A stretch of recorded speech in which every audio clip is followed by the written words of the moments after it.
welcome to another episode of Post-Commentary with an Idiot, this time on purpose. I decided that I'd record the Kalameet fight without commentary, because it was most likely to just be grunting and strangled panic, and chatter over it afterwards. If you want, you can just skip ahead to about 12:40 for the successful run, partly because this script of mine has no relevance, and also because most of this video is sped up by 400%. So I personally find it a little nauseating to look at. Also, Kalameet makes a really awful noise that is only made worse by being sped up. It's really awful.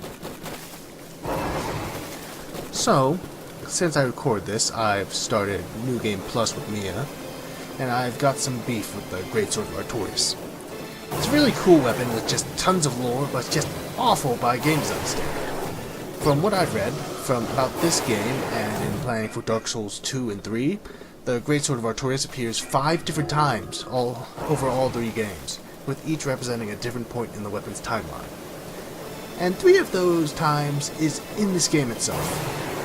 One of 3 is added by this DLC, and the other 2 are native to the original game.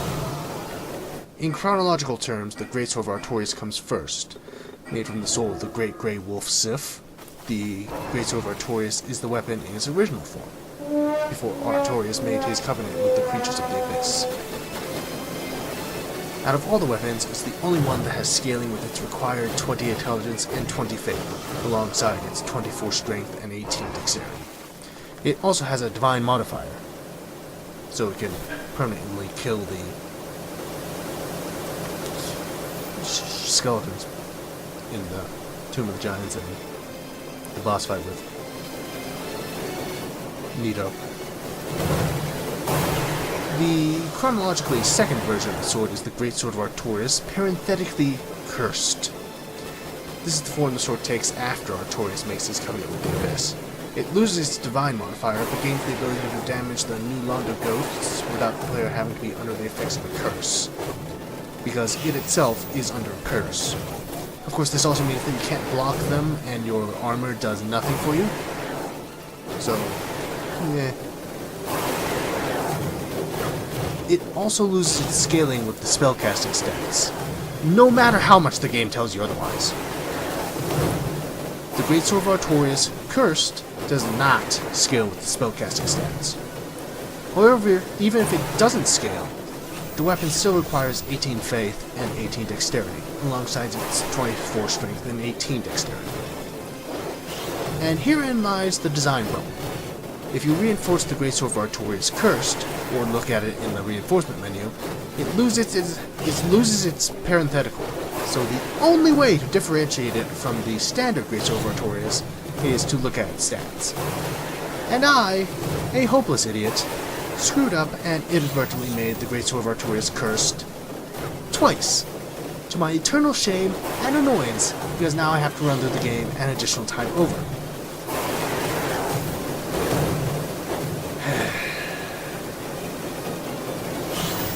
The Abyss Greatsword, added in the DLC, is made out of the soul of the actual Artorias, after you free him from being used by the Abyss. This is the form the sword takes after Artorias is fully and forcibly corrupted by Manus and the Abyss.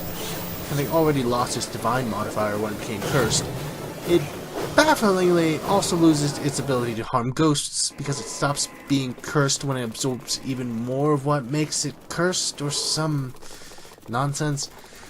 At least, unlike the Greatsword of Artorias Cursed, it doesn't lie to you about scaling with its faith and intelligence. It still requires 18 faith and 18 intelligence, alongside 24 strength and 18 dexterity to wield properly.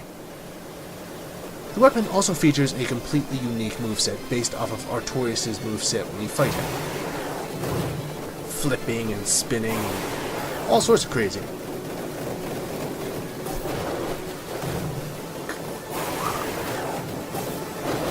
What was that? The Greatsword of Artorias returns in Dark Souls 2 with the name Majestic Greatsword. At this point, the sword has lost much of the power that it had in its previous 3 forms. In fact, it isn't even a boss-class weapon at this point. It's just a unique weapon, like Astor's Straight Sword in Dark Souls, but with the most ludicrous stat requirements it has ever and will ever have. It now requires 25 strength and dexterity. 1 more strength and 7 dexterity more than before. And, once again, 20 faith and intelligence. Of course, this lends itself well to the new dark element and hex spells introduced in Dark Souls 2. Additionally, the Majestic Greatsword has a unique attribute. It is better scaling and uses the Abyss Greatsword's moveset when wielded in the left hand. The flavor text explains this. All notable wielders of the Greatsword were uncannily all left-handed. If you remember, Artorias' left arm was broken while protecting Sif, which is why he didn't wield it with his left arm. The Greatsword of Artorias returns in Dark Souls 3 as well, returning to its role as a boss weapon by being made out of, like, the soul of the blood of Artorias or Sif or whatever the hell. I know almost nothing about Dark Souls 3. The most I know about Dark Souls 3 comes from watching Criken and the crazy Edward Emberpants playthrough. And it's so disjointed and crazy that I don't know what's happening. I know nothing. I know less. Anyways, now it's called the Wolf Knight's Greatsword, and for the first and only time, it drops its faith and intelligence requirements, and from Dark Souls 2, it returns to the 24 strength and 18 dexterity requirements of the original game's Greatsword of Artorias. And that's about all I know about stuff in Dark Souls 3. I do know that Lucatile's gear actually returns. I think her sword returns as a boss weapon, and you can also find her mask. I also think that she's the only character from Dark Souls 2 that's mentioned by name in Dark Souls 3 with Lucatile's mask. Anyways, that's a tangent. You shouldn't go on a tangent. The Greatsword of Artorias is an amazing weapon, with an amazing amount of lore. It's just poorly implemented into Dark Souls, what with the game lying to you about stat scaling, and being hard to differentiate between the two forms of the weapon that are made out of the same item that can also be used for an additional third weapon.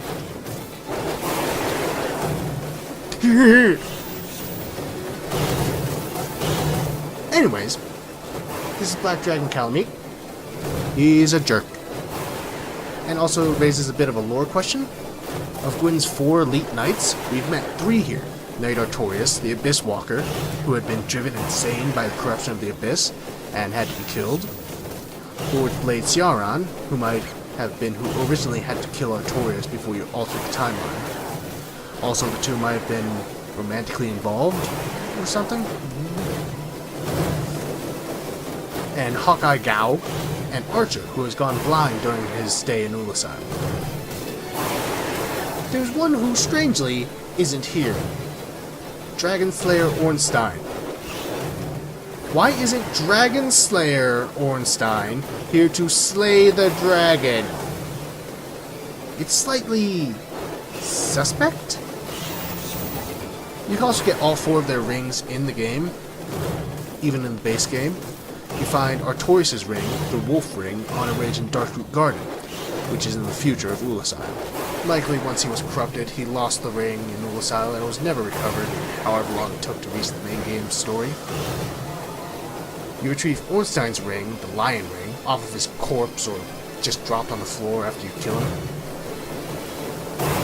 Ciaran's ring, the Hornet Ring, is found behind Artorias' tomb in Darkroot Garden, suggesting she might have killed herself after burying Artorias.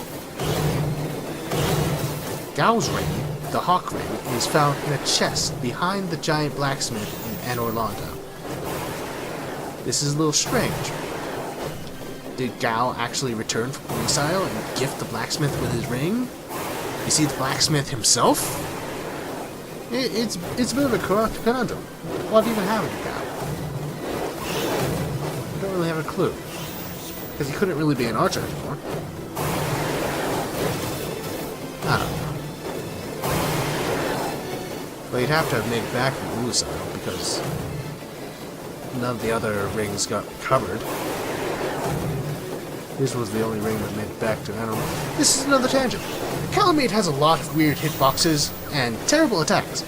He's fast, covering ground suddenly and without warning. His black flame breath does a lot of damage and isn't something you want to get caught up in. Most of his attacks can take off over half your health in one shot. Of course, I only have base vitality, so that might have something to do with it. And you don't want to be next to the walls of the area, because his attack where he flies towards you will slide along the wall and can hit you multiple times then, which will kill you instantly. The worst attack he does, though, is the one where he rears up and telepathically picks you up. It deals damage while making an awful, awful noise, which is only made worse by being sped up by 400%, and you will, for a while afterwards, take double damage. In-game. The sound won't make you personally take the damage. Kalameet's a pain. But once he gets patterns down, patience and careful dodging will save the day. As you can see, I've switched over to the Crimson set, and I went and dealt with the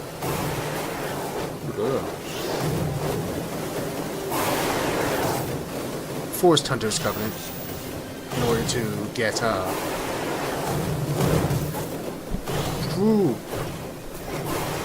Mr. Man, Mr.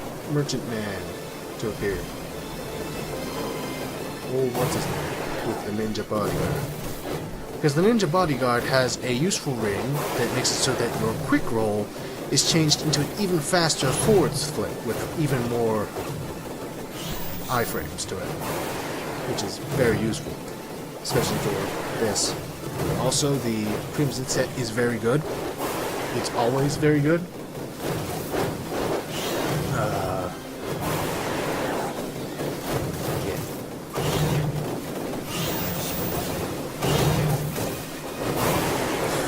Boss is a nightmare.